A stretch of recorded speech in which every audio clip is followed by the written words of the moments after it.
Hi everybody, just a quick video updating on my readings of your first reading responses on the forums. I have now posted responses to your thoughts in relation to the first readings on of the class which were due Monday.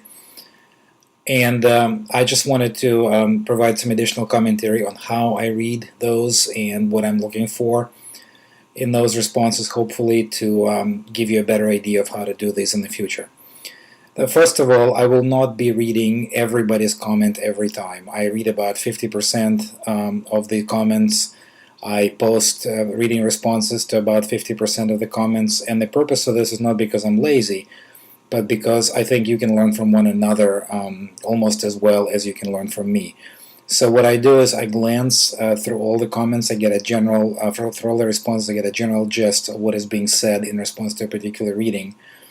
And then I comment in detail on maybe 5 or 6 responses that I think kind of crystallize the main themes that I see in everybody's responses. So today, for instance, because the first set of readings had to do with discussing essentially what influences the meaning of a photograph and what the role of images is in society based on the recent debate about Osama bin Laden's photos, I really went for kind of pushing the discussion further towards understanding how various external factors can influence the meaning of a visual text. For example, several of you were tempted to say that, well, while texts are open to interpretation, photographs are really just kind of there, and they represent reality that cannot be questioned or interpreted. So I posted a couple of comments pushing the discussion in the direction that no, not really.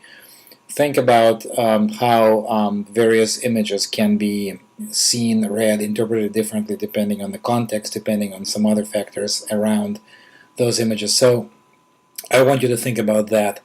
And to do that, I've posted my comments to those responses that typically expressed those kinds of ideas. Another thing, I noticed that a couple of you kind of got a little off track with the discussion of the bin Laden debate and talked about terrorism instead.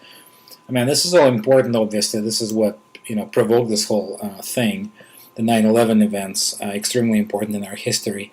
But at the same time, I'd like you to stay close to what the question is asking, and that is the discussion of the debate related to the release of the images, not so much necessarily the events of 9/11.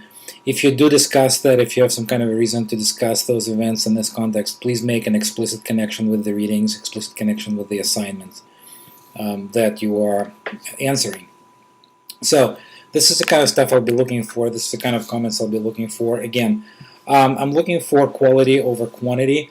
So when you go to the forums and when you read through your classmates' posts, don't feel like you have to comment on everybody's posts, but do comment on 2 or 3, maybe 4 of those comments, of those posts that provoke some thought in you that you find interesting for whatever reason. And try to post substantive comments. Ask questions, ask for clarifications, respond to my comments as well as your classmates.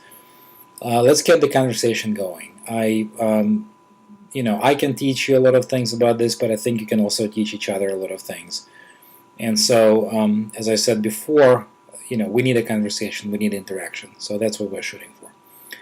So go ahead and read those comments. Go ahead and read each other's posts before tonight when you post the next installment. And let's see what you think about the first selections from the Defining Visual Rhetorics book. Have a great day, everybody. Bye-bye. Thanks for listening.